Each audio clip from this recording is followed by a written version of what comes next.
नमस्कार प्यारे बच्चों। आज हम लोग बात करने जा रहे हैं 10th क्लास का एक बहुत ही इम्पोर्टेंट टॉपिक अर्थमेटिक प्रोग्रेशन। हम लोगों ने real number, pair of linear equations, polynomial, then quadratic, ये सब बात कर चुके हैं।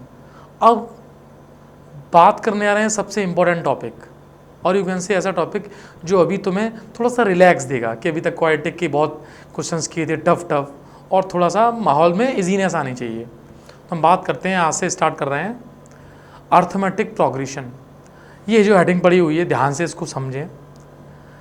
ये 10th क्लास के लिए इम्पोर्टेंट है और 11th क्लास के फाउंडेशन में भी वर्क करेगा, क्योंकि आगे हम लोग जब देखेंगे 11th क्लास में हमें इस अर्थमेटिक प्रोग्रेशन के आगे ज्योमेट्रिक प्रोग्रेशन और उसके स्टैंडर्ड फॉर्म्स उनकी स्टडी भी करने को मिलेगी। हालांकि अब सिलेबस चेंज हो रहा है तो आपको हो सकता है जीपी अभी पढ़ने को मिल जाए। तो फाइनली हम लोग बात करते हैं किसकी, अर्थमेटिक प्रोग्रेशन एपी। तो इसके कुछ बेसिक फंडामेंटल से इसकी स्टार्टिंग करेंगे हम लोग। देखते हैं कि ये अर्थमेटिक प्रोग्रेशन है क्या। अच्छा मुझे बताओ, what is the meaning of progression. तो तुम समझते हो कि जैसे कोई चीज़ प्रोग्रेस कर रही है, प्रोग्रेशन। जुलूस की भी इंग्लिश जाके देखोगे समझ में आएगा कि जैसे कोई मार्च कर रहे हैं किसी एक पर्टिकुलर सीक्वेंस से, तो वहाँ से हम रिलेट कर सकते हैं। अच्छा यदि मैं बात करूँ, एकदम बचपन में हम लोगों ने पैटर्न सीखे थे, नंबर्स के पैटर्न्स, है ना। रीजनिंग में नंबर्स के पैटर्न्स आते हैं, तो उन्हीं पैटर्न्स की एक स्पेशल स्टडी है जो इस टॉपिक में हमें समझनी है। ठीक है, तो पहले दिमाग में एक बात आ जानी चाहिए कि हम कुछ ऐसे क्राइटेरिया, ऐसे पैटर्न्स की स्टडी करेंगे और यहाँ पर उसका एक नाम भी दे देंगे भाई कि इसको हम अर्थमेटिक प्रोग्रेशन बोल रहे हैं, ज्योमेट्रिक प्रोग्रेशन बोल रहे हैं। ठीक है, चलिए तो देखते हैं। सबसे पहले हेडिंग पड़ी हुई है अर्थमेटिक प्रोग्रेशन। अर्थमेटिक प्रोग्रेशन के बेसिक को समझते हुए हम लोग धीरे धीरे इसको प्रोसीड करते हैं। तो एक बात आती है कि सबसे पहले ये प्रोग्रेशन टर्म आया। ठीक है, एक टर्म तुम देखोगे, हेडिंग लिखी होगी सीक्वेंस एंड सीरीज। तो सीक्वेंस का मीनिंग क्या होता है, फिर सीरीज का मीनिंग क्या होता है, फिर आती हैं प्रोग्रेशंस, और जिसमें हम डिफरेंट काइंड्स ऑफ प्रोग्रेशन की स्टडी करते हैं। तो यहाँ पर जो हेडिंग पड़ी हुई है आप देख सकते हो, sequence. What is the meaning of sequence. Numbers के एक ऐसे पैटर्न को जो किसी रूल के अकॉर्डिंग डिजाइन हो जाएं, उसको बोलेंगे हम सीक्वेंस। जैसे सपोज मैं आपसे कहता हूँ 1 3 5 7 9, तो हो सकता है 9 के बाद अगला नंबर ढूंढना पड़े, आप तुरंत कहोगे सर 11 आ जाएगा। मीन्स ये जो 1 3 5 7 ये देख रहे हो ना, एक पर्टिकुलर पैटर्न चल रहा है ना। अब उस पैटर्न का यहाँ नाम दे दिया जाएगा। तो सीक्वेंस क्या होती है, an arrangement of numbers in a definite order according to some rule is called a sequence. कोई रूल उसमें दिया जाएगा। अच्छा, in other word a patterns of the numbers in which succeeding term are obtained from the preceding term by adding, subtracting a fixed number or by multiplying, dividing by a fixed number is called sequence. Means sequence में numbers का एक particular pattern होगा जो एक particular rule के according होगा। जैसे यहाँ एक sequence लिख दी है 1 2 3 4 5। अच्छा, सीक्वेंस में बहुत सारे नंबर्स हैं तो इनफाइनाइट सीक्वेंस कहलाएगी, और नंबर काउंटेबल हैं तो फाइनाइट सीक्वेंस कहलाएगी। यस और नो। तो ये बात तो समझ में आ गई कि नंबर इनफाइनाइट हो सकते हैं और फाइनाइट हो सकते हैं। अच्छा, सीक्वेंस के बाद एक टर्म आता है सीरीज। तो सीरीज में हमें क्या समझना है कि जो सीक्वेंस है ना, मीन्स उसमें कुछ टर्म्स हैं, उन टर्म्स को प्लस फॉर्म करके लिख दो तो उसको बोल देंगे सीरीज। तो यहाँ हम लोग एक बात को देखते चलते हुए हैं।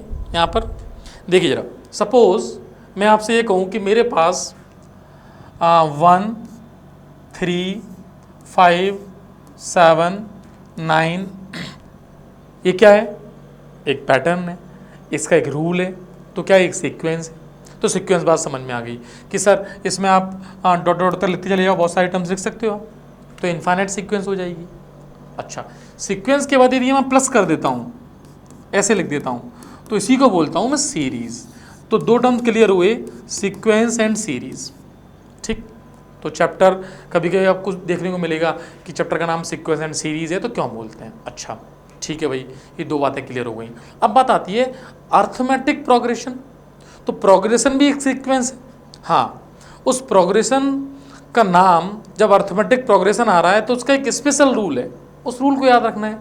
क्या रूल है वो ये कहेगा कि ईच सक्सेसिव टर्म मीन्स जो टर्म्स आगे आ रहा है वो पीछे वाले टर्म्स में कुछ ऐड करके मिल जाएगा। जैसे मैंने यहाँ दिया है 1, 1 के बाद 3, तो मैंने 1 में कितना ऐड किया, 2 ऐड कर दिया भाई। 3 के बाद 5, फिर 2 ऐड कर दिया, तो 2 ऐड करके यहाँ पहुँच गए हम। यस और नो? अच्छा, या तुम इस बात को ऐसे भी कह सकते हो कि इन दोनों का डिफरेंस जो है, जैसे 3 - 1 क्या करूँगा मैं, वो 2 आ जाएगा। 5 - 3 क्या करूँगा, 2 आ जाएगा। तो देखो अब बात समझ में आ रही है कि सर ठीक है, हम पैटर्न की स्टडी करेंगे जिसको हमने सीक्वेंस बोला, सीरीज़ बोला, और उसका एक पर्टिकुलर फार्मूला होगा या पर्टिकुलर रूल होगा, उस रूल के अकॉर्डिंग बात कर लेते हैं। और जो अर्थमेटिक प्रोग्रेशन है उसका डेफिनेट रूल है, उसमें आगे आने वाला टर्म पीछे वाले टर्म में कुछ ऐड करके आ रहा है। या फिर आप ऐसे कह सकते हो कि दो लगातार टर्म्स के बीच का डिफरेंस क्या है, कांस्टेंट, कॉमन है। ठीक है, तो इस बात को मैंने मेंशन कर रखा है यहाँ पर। An arithmetic progression is a list of numbers. ध्यान से सोच समझ के देखना है कैसे नंबर्स की लिस्ट है अर्थमेटिक प्रोग्रेशन, वो एक इंपॉर्टेंट बात है। तो आप ध्यान से देखें इस बात को कि अर्थमेटिक प्रोग्रेशन कैसे नंबर्स की लिस्ट है। कैसे नंबर्स की लिस्ट है बताइए? कि आगे आने वाला टर्म पीछे वाले टर्म में कुछ ऐड करके मिल रहा है। देखिए, adding a fix number two the preceding term. जैसे सपोज अभी हमने एक एग्जांपल भी लिया था। अच्छा, अब आपको एक बात बताऊं, यहाँ पर टर्म्स को, जैसे फर्स्ट टर्म है उसको मैं A1 बोल दूं, सेकंड टर्म को A2 बोल दूं, थर्ड टर्म को A3 बोल दूं। ये नोटेशन ही है कि first term A1, second term A2, third term A3 and so on. और बुक्स में इसको term 1 T1, T2, T3 and so on भी लिख सकते हैं। यस और नो? कि टर्म 1, टर्म 2, टर्म 3। अब अपना रूल क्या कह रहा है कि डिफरेंस कांस्टेंट है। देखो ये बात यहाँ लिखी हुई है, डिफरेंस मीन्स सेकंड में से फर्स्ट को माइनस करो, थर्ड में से सेकंड को माइनस करो, ये जो डिफरेंस निकल के आएगा ये कॉमन होना चाहिए, और इसको बोलते हैं कॉमन डिफरेंस। यस और नो? तो यदि मैं आपको बताऊं कि अर्थमेटिक प्रोग्रेशन के लिए जो मेन इंपॉर्टेंट बात है, वो रूल्स तो वहाँ देख लिए होंगे आपने। तो देखिए, सपोज मैं कहूँ कि मेरे पास टर्म्स हैं A1 first term, A2 second term, A3 third term, A4 fourth term, और ऐसे चल रहा है। यहाँ पे मान लो AN है nth टर्म, और उससे अगला टर्म AN+1 है, और ऐसे चल सकते हैं हम लोग। तो मैं किसको बोलूँगा AP? तो अर्थमेटिक प्रोग्रेशन का जो रूल है वो ये कहता है कि आपके पास A2 - A1 की वैल्यू जो है ना, वो A3 - A2 की वैल्यू, और ये सो ऑन करते करते आप लिख सकते हो AN+1 - AN की वैल्यू, और इक्वल में और कुछ भी लिख सकते हो। Means difference between any two successive terms through out the series remains constant. अच्छा, यहीं पे एक काम करते हैं, यदि मैं मान लूँ फर्स्ट टर्म A1 की वैल्यू A है, सपोज मैंने मान लिया कि A1 की वैल्यू A है। अब देखना, A2 - A1 ये कोई फिक्स है, और मैंने ये भी मान लिया कि जो फिक्स डिफरेंस है ये D है, इसी को बोलते हैं कॉमन डिफरेंस, और स्मॉल d से डिनोट करते हैं। तो इस इक्वेशन से, इस लीनियर इक्वेशन से A2 की वैल्यू निकालेंगे, वो क्या आएगी, A1 + D आ जाएगी, और A1 की वैल्यू क्या है, A है, तो A + D आ जाएगा। मीन्स A1 को मैंने A माना और कॉमन डिफरेंस को मैंने D माना, तो सेकेंड टर्म आ गया A + D। Similarly third term आ जाएगा A + 2D, नेक्स्ट आ जाएगा A + 3D, और बेटा ये सो ऑन सारे टर्म्स निकल के आ जाएंगे। समझना, फर्स्ट टर्म क्या है A, सेकेंड टर्म क्या है A + D, थर्ड क्या है A + 2D, फोर्थ क्या है A + 3D। तो जब 4 है तो यहाँ 3 आ रहा है। मीन्स यदि मैं आपसे पूछूं फिफ्थ टर्म क्या है, अब तुरंत कहोगे A + 4D। यस और नो? मैं कहूँ सिक्स टर्म क्या है, A + 5D। तो इस बात को मैं जनरलाइज करना चाहूँ, मैं पूछूं कि ये nth टर्म क्या है, तो यहाँ आएगा A + n - 1 × D। बेटा 5 था तो 4 हुआ, 4 है तो 3 हुआ, जो D का कोफिशिएंट है, D के साथ मल्टीप्लाइंग फैक्टर, उसको ध्यान से देखना। तो भाई आप ध्यान से देख पाओगे, समझ में आ रहा है ना कि फिफ्थ टर्म में 4 आ रहा है, फोर्थ टर्म में 3 आ रहा है, सेकेंड टर्म में 1 आ रहा है, A + D आ रहा है, तो nth टर्म में n - 1 आ जाएगा यहाँ पर। यस और नो, वेरी गुड। अच्छा, इसी बात को यहाँ लिस्ट भी कर दिया गया है, देखिए इस जगह यहाँ पर मैंने टर्म्स बता दिए गए हैं, और यहाँ पर इस बात को यहाँ देखना कि ये मैंने टर्म्स ले लिए A1 A2 और A1 को A मान लिया, कॉमन डिफरेंस D, तो ये सारी सीक्वेंस बता रहे हैं कि भाई A2 की वैल्यू A+D हो जाएगी, A3 की A+2D हो जाएगी एंड सो ऑन। जनरलाइज करके एक बात समझ में आ रही है कि जो मैंने यहाँ लिखा था nth टर्म, ये जो लिखा हुआ है, इसी nth टर्म को मैंने यहाँ पर नोट कर दिया है, जिससे बच्चा चाहे तो इसको समझ सकता है कि ये कहला रहा है A+n-1 इंटू डी। बेटा अब हम इस बात को ध्यान से डिकोड करेंगे, समझेंगे, बच्चे के माइंड में कोई कन्फ्यूज़न नहीं रहना चाहिए। देखो मैं लिख रहा हूँ जनरल टर्म, हेडिंग क्या, जनरल टर्म, और जनरल टर्म को ही बोलते हैं nth टर्म, ठीक है। इसी जनरल टर्म को क्या बोलेंगे, nth टर्म। ये दो लाइन हो गई, चलो दो लाइन मान लेते हैं। nth टर्म मीन्स इस सीरीज में जो nth टर्म है वो क्या है, उसको डिनोट करते हैं an से या tn से, ठीक। तो ये आता है A+n-1 इंटू डी। बेटा इस बात को यहाँ समझना है ना, यहाँ पर बेसिक गलती नहीं होनी चाहिए। क्या, देखो जैसे मान लो मैं आपसे कहूँ कि मेरी एक AP है, एक सीक्वेंस AP है, और वो सीक्वेंस ऐसी है, मैंने लिख दी 3 5 7 9 ऐसे लिख दी। अब मैं आपको एक बात बताने जा रहा हूँ, वो समझना। मैं कह रहा हूँ फोर्थ टर्म इज 9। इससे आप क्या क्या समझ रहे हो, फोर्थ टर्म 9 है। तो इस फॉर्मूले के अंदर यदि कोई मुझसे पूछे an की वैल्यू क्या है, उसमें n की वैल्यू क्या है, देखो ये तो फर्स्ट टर्म हो गया कि भाई a का मतलब क्या हो गया, फर्स्ट टर्म। तो मैं अपनी क्वेश्चन में देखूं तो फर्स्ट टर्म की वैल्यू कितनी आ गई, 3 आ गई, ठीक है, अच्छी बात है। डी क्या है, कॉमन डिफरेंस, तो मैं डिफरेंस भी देख लूंगा, भाई सीरीज है तो कॉमन डिफरेंस की वैल्यू कितनी आ गई, 2 आ गई। अब बात आ रही है कि एन क्या है। जब मैं बात कर रहा हूं फोर्थ टर्म की तो एन की वैल्यू 4 है, मीन्स इसको मैं ऐसे लिखूंगा A4। तो A4 बराबर क्या होगा, A+ या एन की वैल्यू 4 आएगी। बच्चों में ये बहुत बड़ा कंफ्यूजन है, और डी की जगह डी आ जाएगा। अब A4 की वैल्यू इटसेल्फ क्या है, तो इसकी वैल्यू इटसेल्फ कितनी है, 9 है। अब ए की वैल्यू कितनी है, 3 है, और यहाँ पर ये 3 इंटू डी कितना है, 2 है। तो सॉल्व करके वो 9 के इक्वल भी हो रहा है। बस मैं इतना चाह रहा था कि आप इसको देख के ये समझ जाएं कि an क्या होता है और उसमें a क्या होता है, n क्या होता है। n और an में बच्चों का कन्फ्यूज़न थोड़ा रहता है। अब क्यों रहता है ये तो खैर बच्चे ही जाने, लेकिन हमें उस बात पे पकड़ बनानी है कि ऐसा क्यों हो रहा है, ठीक है। अब मेरे हिसाब से आप लोगों को ये बात समझ में आ रही होगी कि an मतलब nth टर्म है अपना, और n क्या है, वो nth टर्म की वैल्यू है an, और n क्या है वो पोजीशन बताएगा उसको, ठीक। चलिए अब एक काम करते हैं, जैसे क्वेश्चन एक स्टार्ट किया है यहाँ पर, determine the AP whose third term is 5। तो बेटा जैसे बोला है थर्ड टर्म 5 है, हम लिख लेंगे A3 इज इक्वल टू 5, ठीक बात है, थर्ड टर्म 5 है।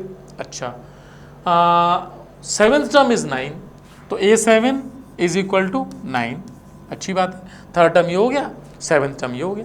अब इसको सिंप्लीफाई कर ले, मतलब सिंप्लीफाई मतलब अब हम फॉर्मूला लगाएंगे और हम ये कहेंगे भाई इसका फर्स्ट टर्म क्या है, सेकंड टर्म क्या है, ये बताएंगे। इसको जो पूछ रहा है सीरीज बताइए पूरी। तो मैंने मान लिया कि फर्स्ट टर्म A है और कॉमन डिफरेंस D है। तो अपने पास जो फॉर्मूला था उसको मैं यहाँ लिख दे रहा हूँ, देखो an is equal to A+n-1 into d. ध्यान से समझना, ठीक, क्लियर है ना ये वाली बात। अब बताओ A3 क्या होगा, तो A3 क्या होगा, A+3-1 यानी 2D। तो पहली इक्वेशन बन जाएगी A+2D इज इक्वल टू 5, ये फर्स्ट इक्वेशन बन गई, A+2D is equal to 5। Similarly यदि मैं आपसे पूछूं सेवन्थ टर्म दे रखा है, means A+6D is equal to 9। अब मुझे कुछ नहीं करना है, इन दोनों को सॉल्व करना है। सॉल्व करने के लिए जो लग रहा है वो लगा दो, लीनियर इक्वेशन इसीलिए तो पढ़ी थी।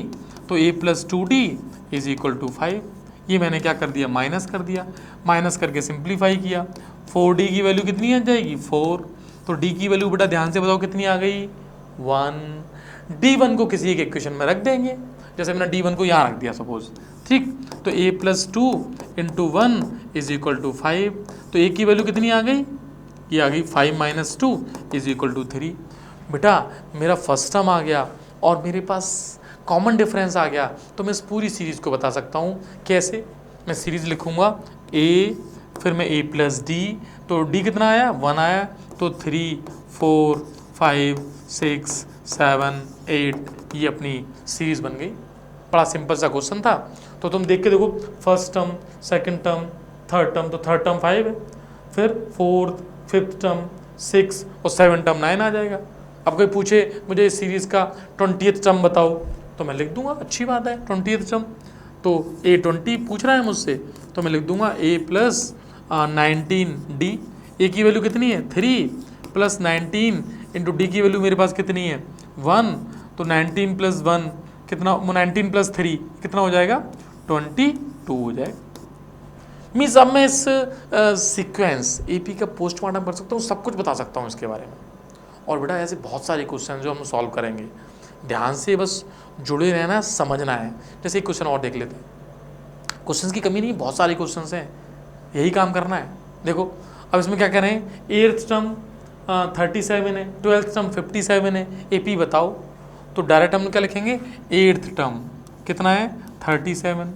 तो मान लेते हैं फर्स्ट टर्म ए है, कॉमन डिफरेंस डी है, तो पहली इक्वेशन ये बन गई। अब 12th टर्म यानी a+11d, तो 12th टर्म कितना है, वो दे रखा है 57, तो a+12 - 1 यानी 11d = 57। दो लीनियर इक्वेशन है, दोनों को सॉल्व करना है और सॉल्व करके इसको सिंप्लीफाई कर लेना है, तो माइनस हो जाएगा। ये 11 में से 7 जाएंगे तो कितने बचेंगे भाई, 4 बचेंगे। अच्छा, और 57 में 37 तो 20 बचेगा। तो d की वैल्यू कितनी आ गई, 5 आ गई। यस और नो, d की वैल्यू 5 को उठा के कहीं भी रख दो, a की वैल्यू आ जाएगी। कहाँ रख दें, यहाँ रख दें। तो a+7 × 5 = 37। अब ध्यान से देखोगे तो 37 - 35 ये 2 आ गई a की वैल्यू। अब a की वैल्यू 2 आ गई, कॉमन डिफरेंस 5 आ गया, तो 2 + 5 7। अब इसमें 5 ऐड करना है, 12 17, ये सीक्वेंस बन जाए। यही पूछ रहे हैं कि एपी बताओ। तो अभी तक के कॉन्सेप्ट को ध्यान से समझना है और ध्यान से समझ के इसके बहुत सारे क्वेश्चन अटेंड करने हैं। तो आप लोगों के लिए होमवर्क है, जो मैंने आज क्वेश्चंस कराए हैं आप उनको देखें, और जो क्वेश्चंस होमवर्क में दिए हैं उनको भी ध्यान से देखना है। तो सारे क्वेश्चन ध्यान से देखें।